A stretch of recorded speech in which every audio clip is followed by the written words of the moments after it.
एक शहर में रेखा अपनी बेटी कविता के साथ रहती थी। रेखा के पति का देहांत हो चुका था। वह लोगों के घरों में काम करती थी। कविता को ढंग से पढ़ाने के लिए रेखा दिन रात काम करती थी। कविता भी पढ़ने में बहुत तेज थी।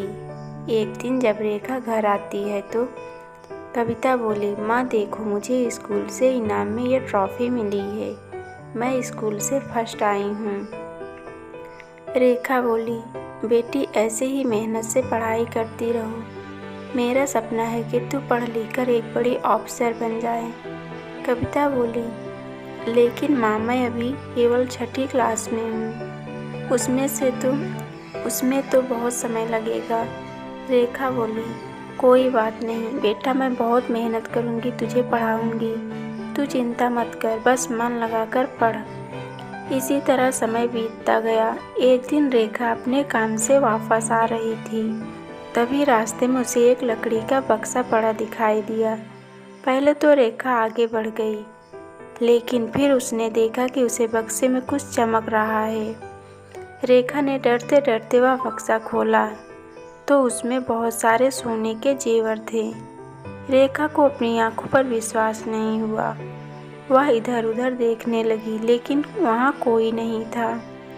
रेखा बक्से को उठाकर घर ले आई। रेखा बोली, देख बेटी, मुझे क्या मिला। इतने सारे जेवर, अब हमें कभी पैसों की कमी नहीं होगी। कविता बोली, माँ ये कहाँ से लाई हो।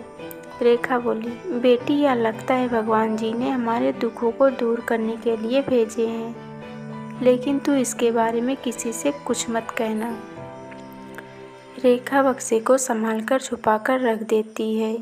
अगले दिन उस बक्से में से एक अंगूठी निकालकर बाजार में एक सुनार की दुकान पर बेचने जाती है।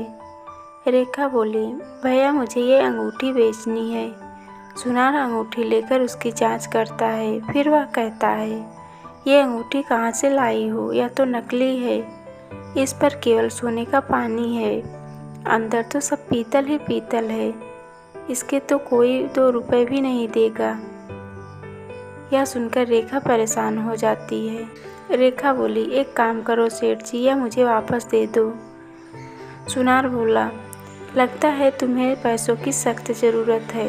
एक काम करो, मैं इस अंगूठी के तुझे 100 रुपये देता हूँ। रेखा पैसे लेकर घर आ जाती है। रेखा बोली, भगवान ने हमारे साथ धोखा किया है, मैं नकली जेवर दे दिए, ये तो सब पीतल के हैं। वो तो सुनार ने तरस खाकर मुझे 100 रुपये दे दिए। कविता बोली, कविता बहुत चालाक थी। वह समझ गई कि सुनार ने मेरी सीधी सादी माँ को बेवकूफ़ बनाया है। कविता बोली, माँ तुम एक काम करो, सुनार के पास चलो, उसे 100 रुपये वापस देकर अंगूठी वापस ले आते हैं। रेखा मना करती रही, लेकिन कविता उसे लेकर सुनार की दुकान पर पहुंच गई। रेखा बोली, सेठ जी, वो अंगूठी मेरी सास की थी, वो अब झगड़ा कर रही है। आप अपने 100 रुपये ले लो और अंगूठी मुझे वापस दे दो।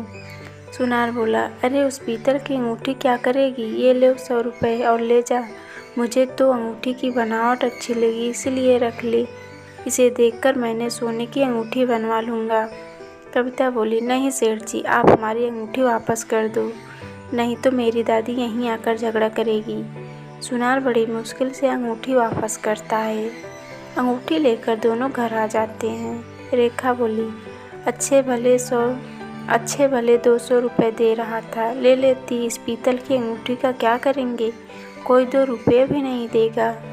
कविता बोली, माँ आपको शायद पता नहीं है, वो सुनार हमें बेवकूफ़ बना रहा था। मुझे लगता है यह अंगूठी सोने की है। मैं इसे कल स्कूल ले जाऊंगी। हमारी साइंस लैब में इसका पता लग जाएगा। मैं अपनी मैडम से इसे चेक करवा लूँगी। अगले दिन कविता खुशी खुशी घर आई। शाम को जब रेखा वापस आई तो कविता ने उससे सारी बात बताई। कविता बोली, माँ ये अंगूठी सोने की है, उस सुनार की नीयत खराब हो गई थी।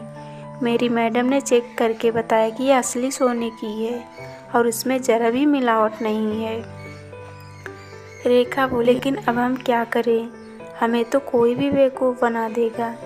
कविता बोली, माँ इन गहनों को रखा रहने दो, जब मैं पढ़ लिख कर बड़ी हो जाऊंगी तब इन्हें बेचेंगे, तब तक इनकी कीमत भी बढ़ जाएगी और कोई हमें बेवकूफ़ भी नहीं बना पाएगा। इसी तरह कई साल बीत जाते हैं। कविता की पढ़ाई पूरी हो जाती है।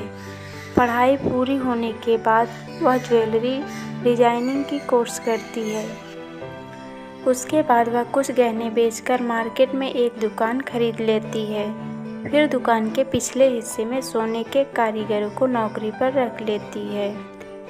इसके बाद इन गहनों को पिघलाकर सुंदर सुंदर गहने बनवाकर दुकान में बेच देती है। कविता और उसकी माँ दोनों दुकान पर बैठ जाती हैं। कविता नए नए डिजाइन के गहने बनवाती, जिससे उसके गहने हाथों हाथ बिक जाते हैं। कुछ ही दिनों में उनकी दुकान अच्छी खासी चलने लगती है। एक दिन दुकान पर वही सुनार आता है। सुनार बोला, बेटी क्या तुम मेरे लिए गहने डिजाइन कर दोगी? मेरे पुराने डिजाइन के गहने कोई नहीं खरीदता। कविता बोली, जी नहीं, आप सोने को पीतल के भाव में खरीदकर लोगों को बेवकूफ़ बनाते हो। हमें आपके साथ कोई काम नहीं करना है। सुनार बोला, नहीं बेटी, मैं ऐसा नहीं करता। रेखा बोली, सेठ जी आप भूल गए, एक बार मैं आपकी दुकान पर आई थी, फिर रेखा ने सारी बात सुनार को बताई। सुनार बोला, बेटी मेरे से गलती हो गई, मुझे माफ़ कर दो, मेरा सारा धंधा चौपट हो गया। कविता बोली, नहीं आप चले जाइए यहाँ से। सुनार चुपचाप वहाँ से चला जाता है। कविता ने अपने काम को बहुत बढ़ा लिया। अब उसके शहर में कई शोरूम बन गए थे जहाँ नए नए डिज़ाइन के गहने बिकते थे। तो दोस्तों, उम्मीद करती हूँ हमारी ये कहानी वीडियो आप लोग को ज़रूर पसंद आई होगी। वीडियो पसंद आए तो लाइक शेयर और चैनल को सब्सक्राइब कर लेना। बाय बाय दोस्तों।